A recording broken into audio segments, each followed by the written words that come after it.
Hi, this is Trevor, and I'm just on a little break here at work at Elemental Book and Curiosity Shop today.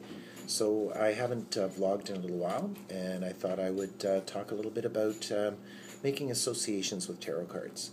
A lot of people think that studying tarot involves a lot of memorization.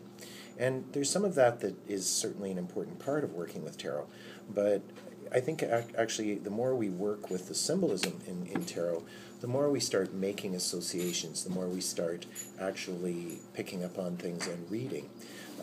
One of the things that is important in understanding how the system works are the four elements. And they are earth, water, fire, and air. And they're represented by the four suits in tarot.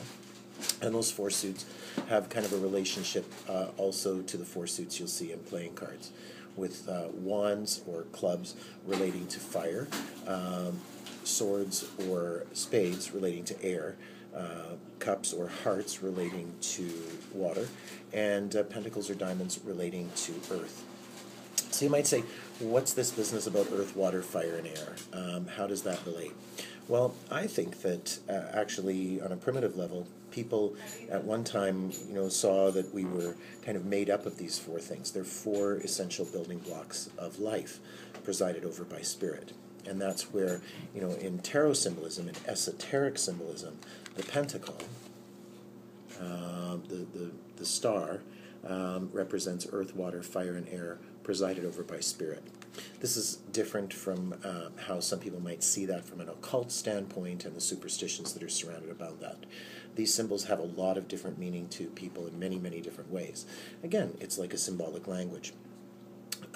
So how do earth, water, fire, and air relate to us?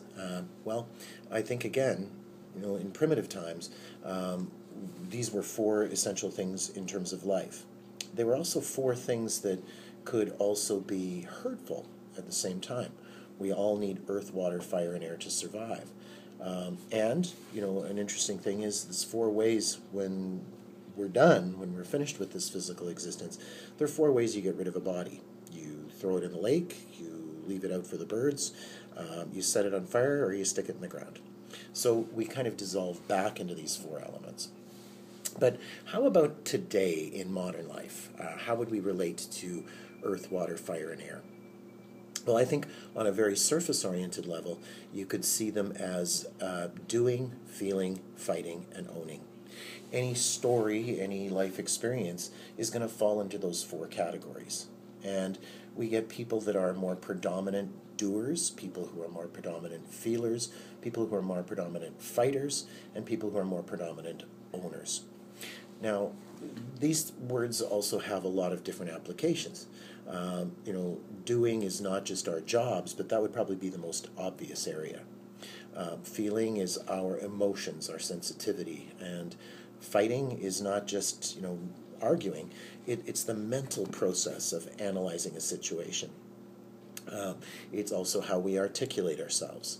And owning is not just possessiveness or being greedy. If you've ever heard a person who's been in kind of like California type therapy, they'll say, oh, I really have to own that experience. And that's about accountability. So I could say, doing, feeling, fighting, and owning are sort of like the primal aspects of those things. And on an inner level, when we start doing some inner work, doing becomes more about our sense of constructiveness. Feeling is our sense of compassion, right? Fighting is our sense of protection and setting boundaries, and owning is listening to our values. Here's another interesting thing. We're getting into December, we're getting into the holiday season, and that means going to holiday parties where we're going to meet strangers. So here's a fun little exercise. Pay attention as you're meeting people, whether they're doers, feelers, fighters, or owners. I think the feelers tend to congregate in a party around the kitchen. They tend to be near the water or near the food, near the sustenance, and we associate that with cups. Right? The fighters are maybe having a bit of a debate, and I know some people who flirt actually by debating. One eyebrow goes up and it's okay. How do you qualify that statement? They're analyzing, and they're very articulate, and they're verbal, and they've kind of got the finger in the air, and again, there's that airy quality, and it's like swords, right? And there's positive and negative emanations of those things.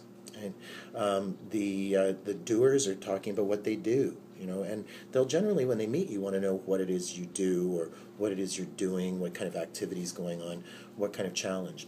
And there may be the people who are actively lending a hand, if furniture needs to be moved, or if something has to happen that involves that kind of exertion. And the owners, they're tending to talk about things more from the standpoint of their accumulated experience. I always think that they're probably sitting in the study. Maybe they're talking about what they've been accumulating, not necessarily in terms of physical goods, but knowledge. And of course, these elements run through each other. There's combinations of them. As you start to study with the symbolism, you start to get into what seems complicated at first, but the elements within the elements. Fiery air is different from airy fire, and watery earth energy. These things are all part of the interaction that tarot talks about. But we can start on just a very, very simple level of recognizing where these elements are coming up. So, as we kind of venture out amidst the doers, feelers, fighters, and owners, I encourage everyone to drive safe. Make sure you have a responsible designated driver, and let's all have a safe and happy holiday season. Take care.